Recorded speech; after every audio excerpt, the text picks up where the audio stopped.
আচ্ছা, আমরা তাহলে পড়ছিলাম রিঅ্যাকশনস ইন্টারমিডিয়েট।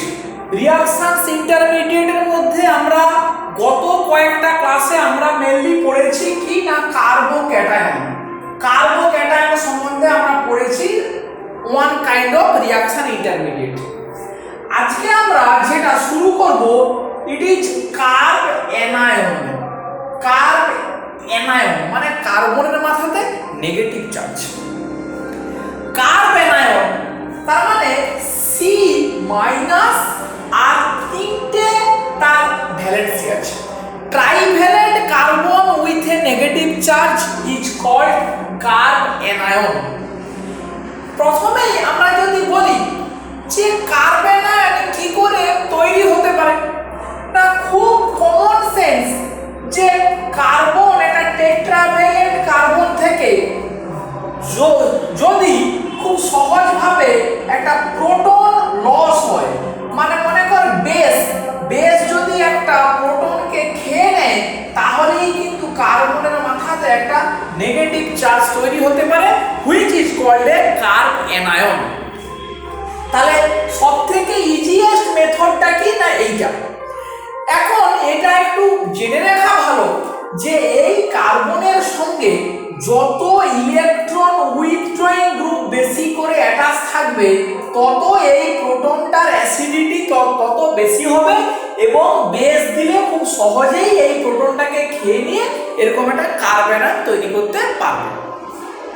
তাহলে আমরা ইন শর্ট এটা একটা জেনারেশন অফ কার্ব অ্যানায়ন, কি করে কার্ব অ্যানায়ন তৈরি হতে পারে সেইটা আমরা একটু ডিসকাশন করলাম।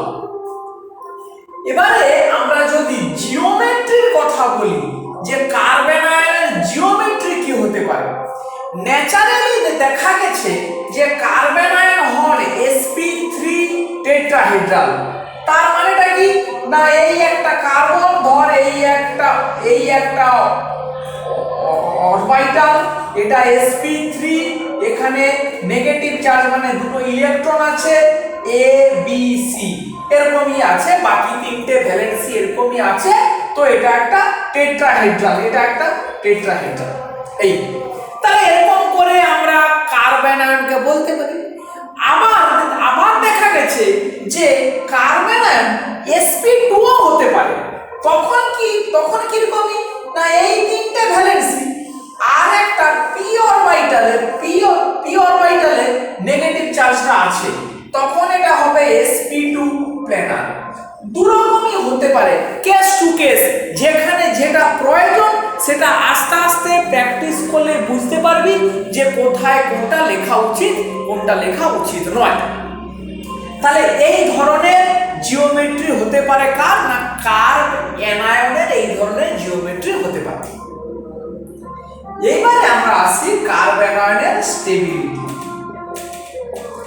খুব সাধারণ ভাবে যদি বলি কার্ব অ্যানায়নের স্টেবিলিটি একই রকম ভাবে আমরা যদি বলি এটা ডিপেন্ড করবে কিসের উপরে না নেগেটিভ চার্জটা কত বেশি ডিলোকালাইজ হবে, নেগেটিভ চার্জটা কত বেশি স্টেবিলিটি পাবে তার উপরে ডিপেন্ড করে আমরা কার্ব অ্যানায়নের স্টেবিলিটির কথাটা বলতে পারবো। তার মানে এই নেগেটিভ চার্জটা যে তৈরি হচ্ছে এটা এই মলিকুলটার মধ্যে কতটা ভালো ছড়িয়ে যেতে পারবে তার উপরেই ডিপেন্ড করবে এই কার্ব অ্যানায়নটা কত বেশি স্টেবল হবে। তাহলে নেগেটিভ চার্জের ডেনসিটি যত কম হবে কার্ব অ্যানায়নের স্টেবিলিটি তত বেশি হবে। উল্টে যদি আমরা বলি নেগেটিভ চার্জের ডেনসিটি যত বেশি হবে কার্ব অ্যানায়নের স্টেবিলিটি তত কম হবে। তাহলে যদি আমরা সিম্পল অ্যালিফেটিক হাইড্রোকার্বন গ্রুপওয়ালা কার্ব অ্যানায়নের স্টেবিলিটি আমরা একটু দেখি এরকমই করে CH3 minus CH3 CH2 minus CH3 CH minus CH3 আর CH3 C minus CH3 CH3 এরকম করে যদি আমরা কার্ব অ্যানায়নের এই সিরিজে যদি কার্ব অ্যানায়নের স্টেবিলিটি করতে চাই তাহলে কি আমরা বুঝবো না যত এদিকে যাব তত অ্যালকিল গ্রুপগুলোর ইন্ডাকটিভ এফেক্ট ওই নেগেটিভ চার্জ ডেনসিটিটাকে বাড়িয়ে দেয়, ফলে কি না কার্বন আয়ন আনস্টেবল হয়। তাহলে এটা মিথাইল, এটা 1 ডিগ্রি কার্ব অ্যানায়ন, এটা 2 ডিগ্রি, এটা 3 ডিগ্রি। যত ওদিকে যাব কি হবে তত না stability decreases. Why? Because as we move from left to right, number of alkyl group increases, number of alkyl group increase, simple alkyl group, আর কোনো ধরনের কোনো সাবস্টিটিউয়েন্ট কোনো কিছু কিন্তু নেই। তার মানে তার more number of plus I effect which will increase the negative charge density, so carbon ion will become more unstable or stability will decrease in this manner. এইটা আমরা বুঝলাম। তাহলে প্রথম এইভাবে আমরা বলতে পারি যে কার্বন আয়নের স্টেবিলিটি অর্ডারটা আমরা এইভাবে ব্যাখ্যা করতে পারি সিম্পল ক্ষেত্রে, সিম্পল সাবস্টিটিউটেড হাইড্রোকার্বনগুলোর ক্ষেত্রে। এরপরে যদি সেকেন্ড পয়েন্ট আমরা বলি যে হাইব্রিডাইজেশন, হাইব্রিডাইজেশনের উপরে কার্বন আয়নের স্টেবিলিটি কিভাবে ডিপেন্ড করবে। আমি যদি এরকমই বলি যে CH3CH2 minus CH2 double bond CH minus আর CH triple bond C minus, এরকমই তিনটে কেস আমি নিলাম।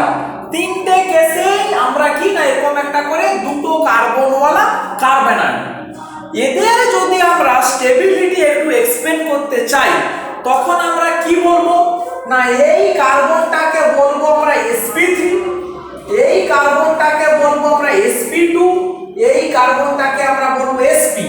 এখানে কেউ আবার বলিস না যে স্যার আপনি এই তো বললেন যে কার্বন আয়ন sp3 হবে, সেটা স্যাচুরেটেড হাইড্রোকার্বন, মানে এরকমই ছিল, এটা ছিল sp3, একটা প্রোটন খেয়ে বেরিয়ে গেল তখন সেটা sp3 থাকলো, sp3 থাকলো।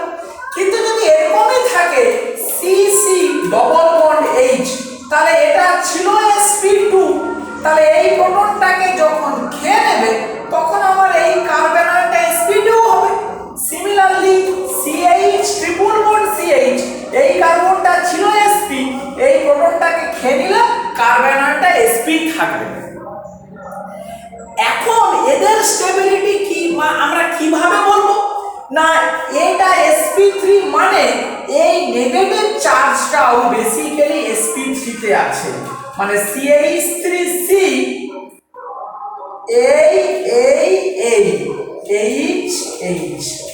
এই নেগেটিভ চার্জটাও sp3, এটা sp2 মানে এই এই ডবল বন্ড C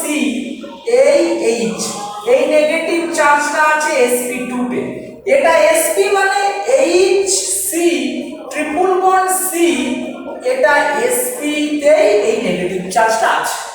তাহলে sp3 sp2 sp যত এদিকে আমরা যাচ্ছি পার্সেন্টেজ অফ s ক্যারেক্টার কি হচ্ছে, percentage of s character increases. sp তে s এর ক্যারেক্টার আমরা জানি 25%, এখানে s এর ক্যারেক্টার 33%, এখানে s এর ক্যারেক্টার 50%। তাহলে যত আমরা এদিকে যাচ্ছি তত s ক্যারেক্টার বাড়ছে। s ক্যারেক্টার বাড়লে কি হবে, s ক্যারেক্টার মানে হচ্ছে স্ফেরিক্যাল, স্ফেরিক্যাল স্ফেরিক্যাল মানে সেটা টাইটলি হেল্ড, এই কথাটা খেয়াল রাখবি। মোর s ক্যারেক্টার মানে স্ফেরিক্যাল, তার মানে সেটা টাইটলি হেল্ড, তার মানে নেগেটিভ চার্জটাকে টাইটলি হেল্ড মানে শক্ত করে ধরে রাখতে পারবে, ফলে নেগেটিভ চার্জের স্টেবিলিটি বাড়বে। তাহলে দেখ আমরা কি বোঝাতে পারলাম, একটা কার্বন আয়ন যে অরবিটালে আছে তার হাইব্রিডাইজেশনের উপরেও ডিপেন্ড ডিপেন্ড করবে তার স্টেবিলিটি কি, তার হাইব্রিডাইজেশনের উপরে ডিপেন্ড করবে তার স্টেবিলিটি। এইটা কিন্তু একটু মাথাতে রাখতে হবে, মানে যত এস ক্যারেক্টার বাড়বে তত সেটা টাইটলি হেল্ড, ফলে তার স্টেবিলিটি বাড়বে। এইটা হচ্ছে গিয়ে পয়েন্ট। বেশ, এরপরে আমরা আসবো যে কার্বেনয়ের স্টেবিলিটি ডিপেন্ড করবে অ্যাডজাসেন্ট ইলেকট্রন উইথড্রয়িং গ্রুপ থাকলে সেখানে ডিলোকালাইজেশনের উপরে। তার মানেটা কি, এই আমার কার্বেনয় আছে, এর পাশে যদি ইলেকট্রন উইথড্রয়িং গ্রুপ থাকে যে কিনা এই নেগেটিভ চার্জটাকে স্টেবিলিটি দিতে পারে, তখন কিন্তু সেই কার্বেনয় হাইলি স্টেবল হয়। কারা? নাইট্রো, সায়ানো, কার্বনিল এই ধরনের গ্রুপ থাকলে, বা SO2 এই ধরনের গ্রুপ থাকলে এই নেগেটিভ চার্জটা এই গ্রুপগুলোর মধ্যে ভেতরে ঢুকে রেজোনেন্স করে স্টেবিলিটি দিতে পারে, ফলে কার্বেনয় হাইলি স্টেবল হবে। ধর মনে করে এরকমই C- আছে নাইট্রো গ্রুপ, এরকমই আছে, কি হবে, এই মাইনাসটা এই এলো, এটা এই গেল, তখন এইভাবে স্টেবিলিটি পাবে, এর এই প্লাস ও মাইনাস, ঠিক মানে সিমিলার সায়ানাইড কার্বনিল থাকলে এইভাবে এরা স্টেবিলিটি পাবে। এবং শুধু তাই নয়, যত বেশি ইলেকট্রন উইথড্রয়িং গ্রুপ থাকবে, সেই কার্বেনয়ের স্টেবিলিটি তত বাড়বে। এগুলো ফ্যাক্ট, এগুলো একটা একটা করে ফ্যাক্ট আমরা গিয়ে তোর যে আমরা ডিসকাশন করছি। তাহলে এইটার উপরে বেস করে আমরা যদি একটা এক্সাম্পল নেই এরকম করে, যে ধর এরকমই একটা সিরিজ যদি আমরা ডিসকাশন করি, মাইনাস এইটা CO2ET, এইটা CO2ET, এইটা একটা, এটা minus CO2ET COCH3 minus COCH3 CO2 COCH3। এটাকে এরকমই দেখতে লাগছে, কিরকমই জিনিসটা না, এরকমই স্ট্রাকচারটা, CH2 এই CO2ET এই CO2ET, এখান থেকে একটা প্রোটন যদি বেরিয়ে যায় কি হবে, CH মাইনাস CO2ET CO2ET। এটাকে এইভাবে আমরা লিখছি। এই যে মলিকুলগুলো, এদের একটা বিশেষ নামে ডাকা হয়, এদের বলা হয় active methylene compound. Active methylene কম্পাউন্ডের জেনারেল স্ট্রাকচার কি, ঠান্ডা মাথাতে দেখ, CH2 থেকে Z প্রাইম এরকমই দুটো গ্রুপ অ্যাটাচ থাকবে CH2 থেকে, যেখানে Z এবং Z প্রাইম দুটোই স্ট্রং ইলেকট্রন উইথড্রয়িং গ্রুপ, সেই জন্য এই দুটো যে প্রোটন আছে এদের অ্যাসিডিটি অনেক বেশি হয়। তার মানে অ্যাকচুয়াল স্ট্রাকচারটা এরকমই, Z প্রাইম। Z প্রাইম কিরকম হতে পারে, নাইট্রো হতে পারে, সায়ানো হতে পারে, CO2ET হতে পারে, COCH3 হতে পারে। এই ধরনের গ্রুপগুলো হতে পারে যারা স্ট্রং ইলেকট্রন উইথড্রয়িং গ্রুপ। আমাদের কয়েকটা মলিকুলের নাম একটু মুখস্থ করতে হবে। CH2 থেকে দুপাশেই যদি দুটো CO2ET থাকে, এর নাম হয় ডাই ইথাইল ম্যালোনেট। খাতাতে ভালো করে টুকবি, ডাই ইথাইল ম্যালোনেট। মানে থেকে এই নামটা এসছে, এইটা দেখ, এই CH2 থেকে CO2H CO2H এই যে অ্যাসিডটা, এই অ্যাসিডের নাম হচ্ছে ম্যালোনিক অ্যাসিড। বানানটা কেয়ারফুল থাকবি, একই রকম নামের অনেকগুলো একটু ইতর বিশেষ বানানের পার্থক্যে অ্যাসিডের স্ট্রাকচার ভ্যারি করে যায়। তাহলে এইটা যদি ম্যালোনিক অ্যাসিড হয়, তার অ্যাসিডের দুটোই এস্টার, সেই জন্য নাম কি এস্টার না ইথাইলের এস্টার, তাই নাম ডাইইথাইল ম্যালোনেট। এটাকে এরকম করে লেখা যায়, এটাকে এরকম করে লেখে COOET COOET। দেখ এই মাঝে CH2 থেকে CO2ET CO2, যেভাবে খুশি লেখে। তাহলে এর নাম কি হলো ডাইইথাইল ম্যালোনেট।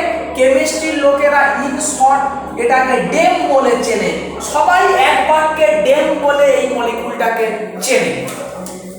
তাহলে আমরা কি দেখছি না অ্যাক্টিভ মিথিলিন কম্পাউন্ড। এরপরে দেখ CH2 একটা মনে কর COCH3 আর একটা হলো CO2ET, একটা COCH3 আর একটা CO2ET। এই মলিকিউলের নাম হচ্ছে ইথাইল অ্যাসিটো অ্যাসিটেট, সংক্ষেপে বলা হয় EAA নামে পরিচিত। এটাকে এরকম করেও লোকে লেখে COOET। দেখ এইটা ইথাইল, আচ্ছা এটার নামকরণটা কি করে আসছে দেখ, CH3COOH, এর নাম কি না অ্যাসিটিক অ্যাসিড। অ্যাসিটিক অ্যাসিডের যদি ইথাইল এস্টার হয়, তার স্ট্রাকচার কি CH3COOET। এটার নাম কি, এর নাম হচ্ছে ইথাইল অ্যাসিটেট। ইথাইল অ্যাসিটেট, এই নামকরণগুলো একটু শুনে রাখ, খুব ভালো করে কাজে দেবে। ইথাইল অ্যাসিটেট, এর নাম হচ্ছে ইথাইল অ্যাসিটেট। তাহলে ইথাইল অ্যাসিটেটকে যদি এরকম করে আমি লিখি, এখানে একটা H দিলাম, CH3CO2ET, কি না ইথাইল অ্যাসিটেট। এই হাইড্রোজেনটাকে সরিয়ে আমি যদি কোনো গ্রুপ দিই, তাহলে CH2CO2ET এখানে মনে করে দিলাম COCH3, তখন নাম কি হচ্ছে না ইথাইল। এই গ্রুপটার নাম হচ্ছে অ্যাসিটো অ্যাসিটো, সেই জন্য পুরো কম্পাউন্ডের নাম তখন হচ্ছে ইথাইল অ্যাসিটো, আর এটা হচ্ছে অ্যাসিটেট। এইভাবে নামকরণ হচ্ছে। যদি এখানে এরকমই হয় CH2 এটা CnCO2ET, তখন কি নাম হবে, তখন নাম হবে ইথাইল সায়ানো অ্যাসিটেট। খুব লাগবে পরে ইথাইল সায়ানো অ্যাসিটেট। যদি এরকমই হয় CH2Br CO2ET, এর নাম কি হবে ইথাইল ব্রোমো অ্যাসিটেট। এইভাবে যদি বুঝিস, নাম তুলে দিলে স্ট্রাকচার খুঁজে বের করতে কোনো সমস্যা হবে না। তাহলে আমরা কি পেলাম না ইথাইল অ্যাসিটো অ্যাসিটেট। তাহলে এই পজিশনটাকেও বলতে পারি অ্যাক্টিভ মিথিলিন। তাহলে এখান থেকে এই চলে গেলে এই স্ট্রাকচারটা আসে, আর এই ডেমের মাঝখান থেকে প্রোটন চলে গেলে এই স্ট্রাকচারটা আসে। এবারে এইটার ক্ষেত্রে আর ওইটা থেকে আসছে না, দেখ দুপাশেই কার্বনিল, তার মানে CH3CO CH2COCH3, এইটা হচ্ছে আমার অ্যাক্টিভ মিথিলিন। এর নাম কি, এর নাম হচ্ছে অ্যাসিটাইল অ্যাসিটোন। এইটার নাম কি CH3COCH3, নাম হচ্ছে অ্যাসিটোন। তাহলে এইখানে একটা H কে সরিয়ে যদি আরেকটা COCH3 জুড়ে দেই, তাহলে অ্যাসিটাইল অ্যাসিটোন, এটাকে সংক্ষেপে বলা হয় ACAC। তাহলে এই মলিকিউলটা অ্যাসিটাইল অ্যাসিটোনের কার্বন আয়ন। তাহলে আমরা তিনটে কার্বন আয়নকে পাশাপাশি লিখে ফেললাম, তিনটেই অ্যাক্টিভ মিথিলিন গ্রুপের অন্তর্গত, অ্যাক্টিভ মিথিলিনেরই কার্বন আয়ন। প্রথমটা কার না দুটোই এস্টার আছে, তারপরেরটা কি একদিকে এস্টার একদিকে গিয়ে তো কার্বনিল, 3 নম্বরে কি দুপাশেই কার্বনিল। এদের আমরা স্টেবিলিটি অর্ডার যদি ব্যাখ্যা করতে যাই তাহলে আমাদের আগে জানতে হবে যে বিটুইন এস্টার এন্ড কিটোন কে মোর ইলেকট্রন উইথড্রয়িং।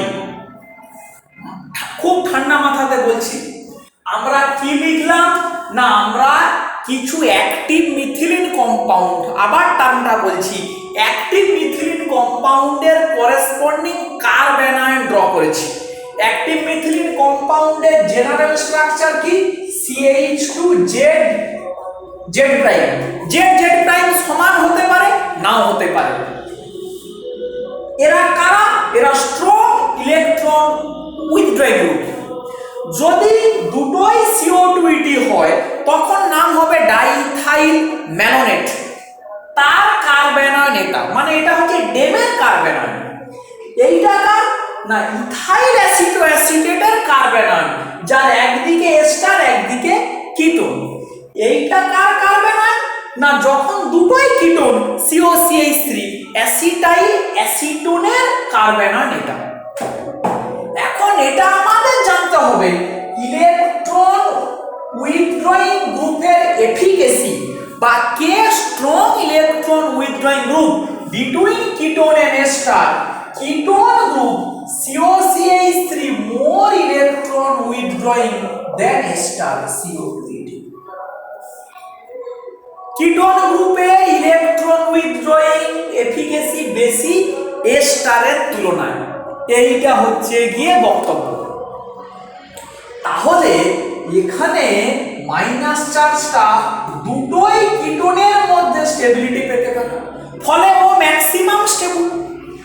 এইখানে মাইনাস চার্জটা একটা কিটোন একটা এস্টার, ফলে এর স্টেবিলিটি ওর তুলনাতে একটু কম হবে।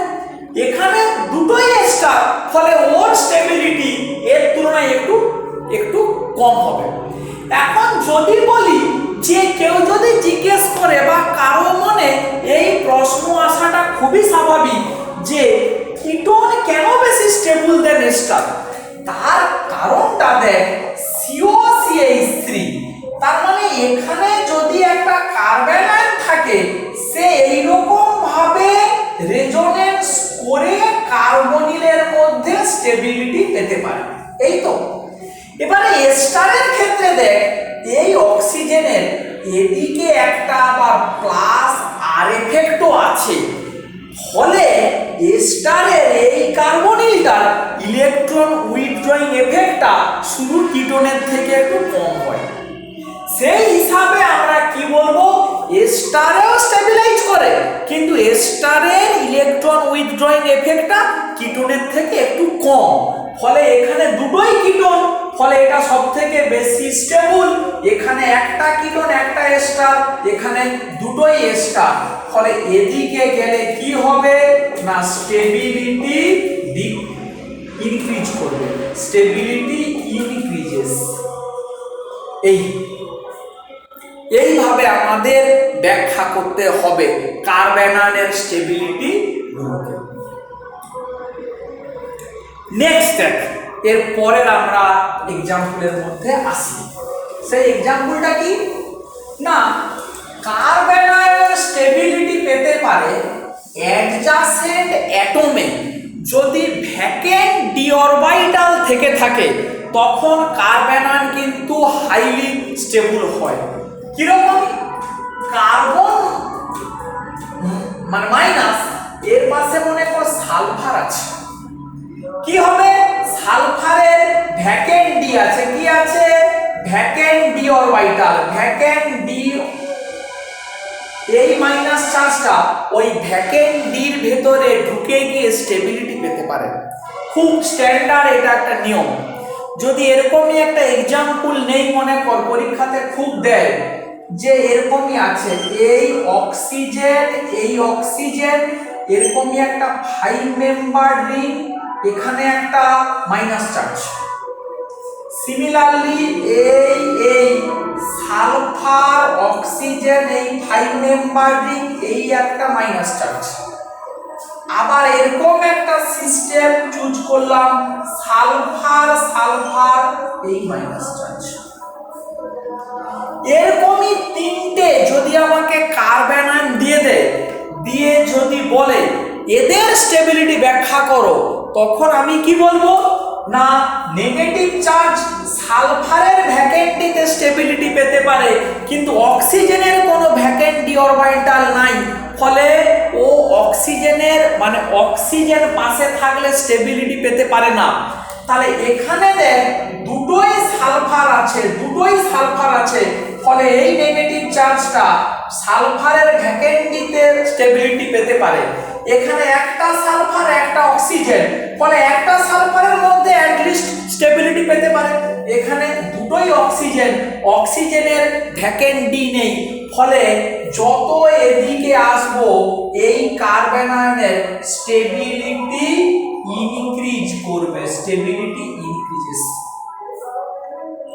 এইটার উপরে বেস করে তোরা পরের দিকে শিখবি যে এরকমই আর CHO অ্যালডিহাইড আছে, এর উপরে এরকম একটা বিক্রিয়া করানো যায় CH2SH। এই SH মানে হচ্ছে থাইওল। যদি দেওয়া হয় কার্বনিলের সঙ্গে বিক্রিয়া করে এরকমই থায়োঅ্যাসিটাল তৈরি করতে পারে। এই মলিকুলটাকে একটা যদি স্ট্রং বেস দেওয়া হয়, এই প্রোটনটাকে খেয়ে নিতে পারে, খেয়ে নিলে এরকমই করে কার্ব অ্যানায়ন তৈরি হতে পারে। কিন্তু সিমিলার বিক্রিয়া যদি এরকম করে CH2OH থাইওলের বদলে যদি শুধু অক্সিজেন ওয়ালা অ্যালকোহল দিয়ে করানো হয়, তখনও এরকমই মলিকুল তৈরি হবে, কিন্তু এখানে স্ট্রং বেস দিলে এরকমই কার্বন আয়ন কিন্তু তৈরি হবে না। তার কারণই হচ্ছে এই হাইড্রোজেনটা এখানকার থেকে অ্যাসিডিক, বিকজ করেসপন্ডিং কার্বন আয়নটা সালফারের ভ্যাকেন্টির মধ্যে স্টেবিলিটি পেতে পারে। তাহলে আমরা পয়েন্টগুলোকে ডিসকাশন করছি যে কিরকম জিনিস হলে আমাদের এই মানে যেহেতু নেগেটিভ চার্জগুলো স্টেবিলিটি পেতে পারে।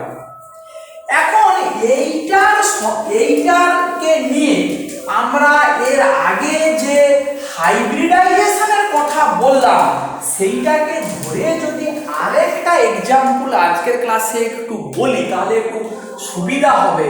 মনে কর আমাকে এরকমই একটা আছে সাইক্লোপ্রোপাইল কার্বন আয়ন আর হচ্ছে শুধু প্রোপাইল কার্বন আয়ন, এটাও 2 ডিগ্রি, এটাও 2 ডিগ্রি, দুটোই 2 ডিগ্রি কার্বন আয়ন। এখন এদের যদি স্টেবিলিটি আমরা ব্যাখ্যা করি, এটা পিওরলি sp3 ধরলাম, এই কার্বনটা পিওরলি sp3, ফলে নেগেটিভ চার্জটা কোথায় আছে না sp3 তে আছে। সাইক্লোপ্রোপেনের কথা যদি বলি, আমরা এইগুলো অলরেডি পড়েছি, এই নেগেটিভ চার্জটা এরকম জায়গাতে আছে, ঠিক তো? তাহলে এইটা sp3 নাকি sp3 থেকে একটু ডিফারেন্ট, সেইটা নিয়ে একটা প্রশ্ন চিহ্ন আসবে। কিভাবে এক্সপ্লেন করবি না, অলরেডি প্রথম দিকে আমরা বন্ড অ্যাঙ্গেলের সঙ্গে s ক্যারেক্টারের কথা আমরা বলেছি। 109 ডিগ্রি মানে হয় sp3, 120 ডিগ্রি মানে হয় sp2, 180 ডিগ্রি হলে হয় sp। তাহলে যত বন্ড অ্যাঙ্গেল কমছে তত s ক্যারেক্টারও কমছে। তাহলে সেই কথাটা আমরা এখানেও অ্যাপ্লাই করতে পারি। এটাকে মুখে বলছি sp3, কিন্তু ভেতরের অ্যাঙ্গেলটা কত 60 ডিগ্রি, 109 এর থেকে অনেক কম। তাহলে আমরা সেই কথাটা যদি এখানে রিপিট করি যে to make internal CC bond, এই ভেতরের এই সিসি বন্ডের জন্য less S character will be used, less S character will be used. কারণ এটা আমরা দেখাচ্ছি যত বন্ড অ্যাঙ্গেল কমছে তত এস ক্যারেক্টার কমছে, পি ক্যারেক্টারটা বাড়ছে। ফলে এ যেহেতু 109 এর থেকেও কম, তাহলে এই বন্ড তৈরিতে sp3 তে যতটা এস ক্যারেক্টার লাগে তার তুলনাতেও কম এস ক্যারেক্টার লাগছে। একদম বন্ড লেন্থের ভিডিওগুলো আবার দেখবি। কি তাহলে কি বলছি, এই কার্বন কার্বন বন্ডে sp3 তে যতটা এস ক্যারেক্টার লাগে তার তুলনাতেও কম এস ক্যারেক্টার লাগছে। ফলে বাইরের sp3 তে মোর এস ক্যারেক্টার, মানে sp3 তে যতটা এস মানে 25% এর থেকে বেশি এস ক্যারেক্টার। এবারে তুই বলবি কতটা এস, সেটা আমাদের জানা নেই।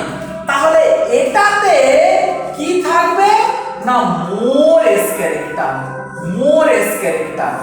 তাহলে এখানে পিওরলি sp3, এই নেগেটিভ চার্জটা sp3 তুলনাতে sp3 তে যতটা এস ক্যারেক্টার থাকে তার তুলনায় বেশি এস ক্যারেক্টার। কেন না টোটাল এস ক্যারেক্টারটা কনস্ট্যান্ট। ফলে ইন্টারনাল কার্বন কার্বন বন্ডে যদি লেস এস ক্যারেক্টার লাগে তাহলে বাইরের যে বন্ড বা বাইরের যে অরবিটাল সেখানে more s character. More s character means more spherical character, এটাই হচ্ছে আসল কথা। মোর এস ক্যারেক্টার মানে স্ফেরিক্যাল নেচারটা বেশি, স্ফেরিক্যাল নেচার বেশি মানে নেগেটিভ চার্জকে মোর টাইটলি হেল্ড করতে পারবে, নেগেটিভ চার্জকে মোর টাইটলি হেল্ড করতে পারবে। ফলে ওই নেগেটিভ চার্জটা বেশি স্টেবল হবে। তাহলে এই নেগেটিভ চার্জটা, এই নেগেটিভ চার্জ বা এই কার্বন আয়ন, এই কার্বন আয়ন থেকে বেশি স্টেবল, সেটা আমরা প্রমাণ করলাম। তাহলে আগে কি দেখতে হবে, দুটোর হাইব্রিডাইজেশন সেম কিনা, তারপরে আমাদের এইভাবে অ্যাঙ্গেল দিয়ে কোথায় এস ক্যারেক্টার কম বা কোথায় এস ক্যারেক্টার বেশি সেই সম্বন্ধে আলোচনা করে তারপরে আমাদের ডিসিশনটা নিতে হবে। এই তাহলে আজকের ক্লাসটাকে যদি আমরা সামারি করি, আমরা পড়ছি কার্বন আয়নের স্টেবিলিটি। কার্বনের মাথায় নেগেটিভ চার্জ মানেই হচ্ছে কার্বন আয়ন, সেটা কোনো কার্বন সেন্টার থেকে প্রোটনকে টেনে নিলে কার্বন আয়ন তৈরি হবে। স্টেবিলিটি, ইন্ডাকটিভ এফেক্ট যদি বেশি হয় স্টেবিলিটি কমবে, পাশে electron withdrawing group vacant D যদি থাকে স্টেবিলিটি বাড়বে। That's all.